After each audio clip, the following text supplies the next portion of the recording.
If you enjoyed this video, please like, share, and subscribe to my channel for more of my content. Also be sure to press the bell button down below, that way when a new video comes out, you'll be notified. A special thanks to my friend Mikhail Gadio for giving me the information for this video. The thing about me is that I love Godzilla movies. I love seeing giant Japanese monsters destroying cities and beating the ever-loving piss out of each other. However, Godzilla himself has had a hard time making a true impact here in the West.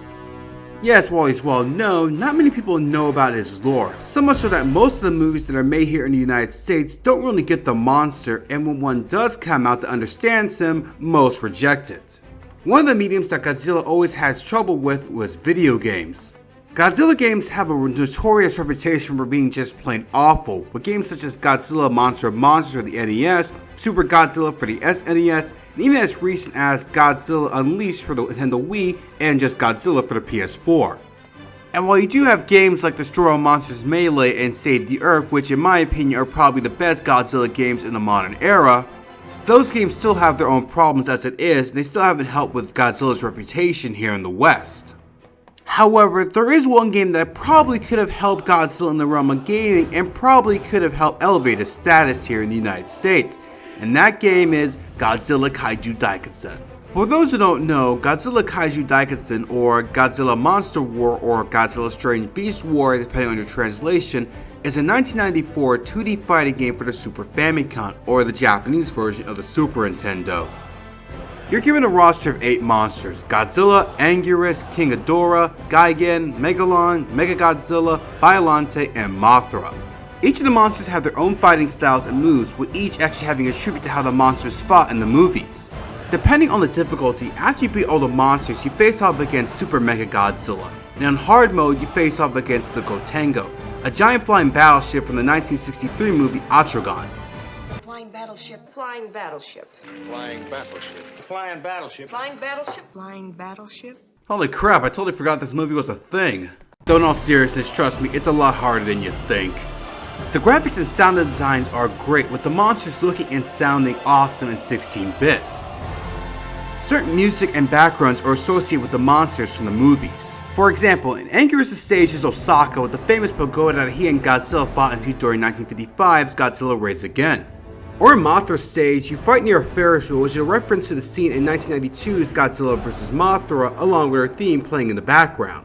Also, if you fight Godzilla as another monster, you get to hear the classic Godzilla theme playing in the background.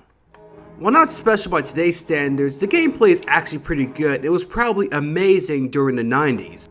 The best I can describe this game is that this is basically Street Fighter but with kaiju, and even took a ton of inspiration from Street Fighter 2, with the character roster and locations to certain combos associated with iconic moves. And while Godzilla Save the Earth is more my personal favorite Godzilla game for its diverse stages, larger roster, and more chaotic gameplay, I still appreciate how Kaiju Daikessen has influenced these games, and dare I say is the best Godzilla game so far. Now for some of you, you might have heard of this game from a brief mention from the Angry Video Game Nerd's Godzilla video, and you know that this game is infamous for having an announcement for a Western release being called Godzilla Destroy All Monsters, yet it was never released outside of Japan. I tried to find reasons why it never got a Western release, but nothing more than it was a last minute cancellation. Which is a shame because I feel like this was a wasted opportunity.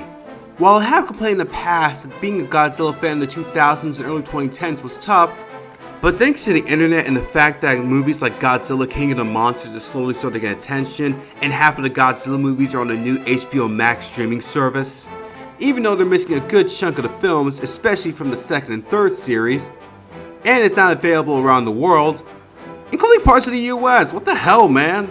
Despite all that, it's a great time to be a Godzilla fan.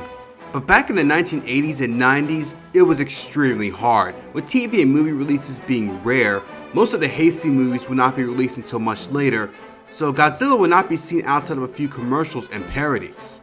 And the only quote-unquote Godzilla movie to come out was the 1998 version. And we all know how that one went.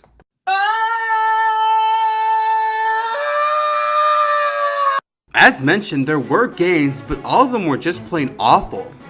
Had Kaiju Daikessen had a Western release, I think it would have been great for the status of the King of the Monsters. Now, would it put him in the mainstream? Probably not. In fact, I don't think it would have prevented the 1998 Godzilla film. But I guarantee you, it would have introduced the world of Godzilla to newcomers.